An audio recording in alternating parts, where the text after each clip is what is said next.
Hi, I'm Russell Rivera, President and founder of Voice Wealth Management.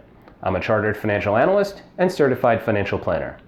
I like to think of myself as a personal CFO and financial therapist for young professionals, entrepreneurs, and their families. Today, I want to talk to you a little bit about the basic elements of a financial plan. So what are the elements that people have in their plan in some form? First is cash reserves. Everyone needs to have cash reserves and adequate cash reserves in some form. How big those cash reserves need to be is dependent on a multitude of factors, but you kind of need it in case of emergency for whatever might come up, whether or not you're ready for it. It could be cash in the bank, and for many people, it is.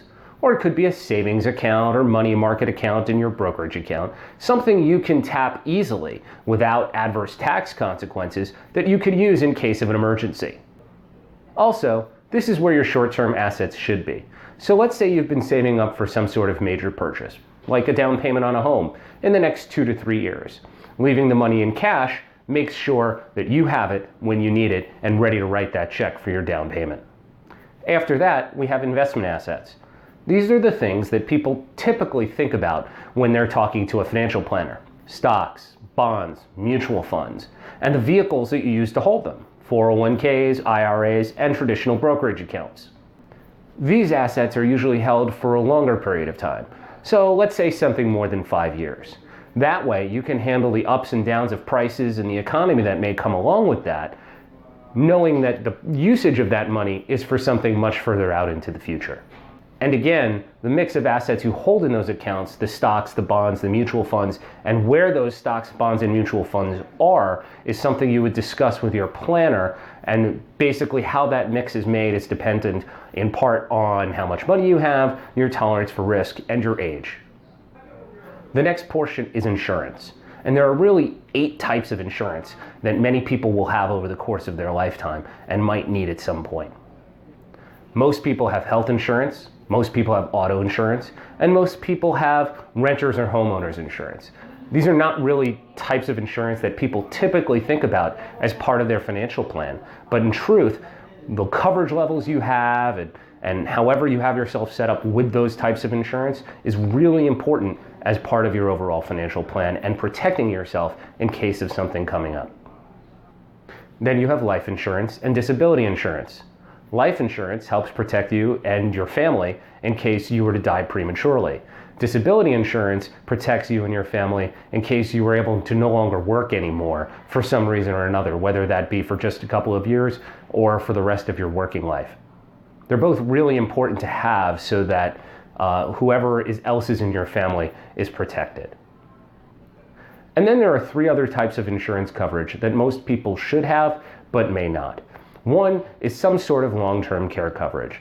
This protects you when you head into a nursing home in your old age. It protects your assets from being used simply for medical care at that time. The second thing is umbrella coverage. Umbrella coverage kicks in as general liability insurance. So let's say your auto insurance coverage runs out. Your umbrella policy might kick in and provide additional coverage, or in case somebody falls down on a sidewalk in front of your house. The third thing is cyber coverage. Now this might cover identity theft protection like LifeLock, or if you own a business, it will protect you in case a hacker gets into your website and steals client data. Some sort of cyber insurance for most individuals is probably necessary, but this is still a developing market.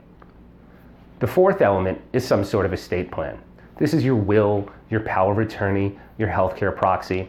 The purpose of this is to make sure that you get to direct what happens to your assets and who gets to make decisions for you in case you pass away or are otherwise incapacitated.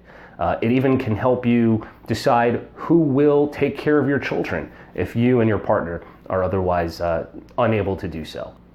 Many other people also use trusts for different reasons, to protect assets, to keep assets from children, or to pass along assets more efficiently. But if you think a trust is going to be right for you, you should probably speak to an estate attorney.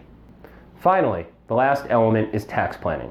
This is where your planner and your accountant come together, look at your assets, and say, how do we withdraw these assets in the way that is most tax efficient for our customer, our client? While some of it is useful now if you're saving for some sort of intermediate goal like college or maybe using some assets to buy a home. Typically, this is something that comes into play more when you get to retirement and you're drawing down assets more than putting them in. Regardless, the more money you have, the more complex your situation becomes. We like to sort of think of it like building a tower. Cash is your base, cash is your foundation.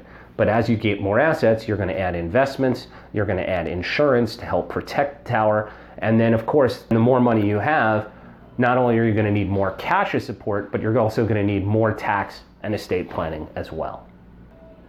If you need help getting started with your tower or your financial plan, you can email me at russell.rivera@voicewealth.com. Or to learn more about Voice Wealth Management or schedule a consultation, you can visit our website at www.voicewealth.com. Thanks for watching, and remember, it's your money and your future. We're your partner and your voice. See you next time.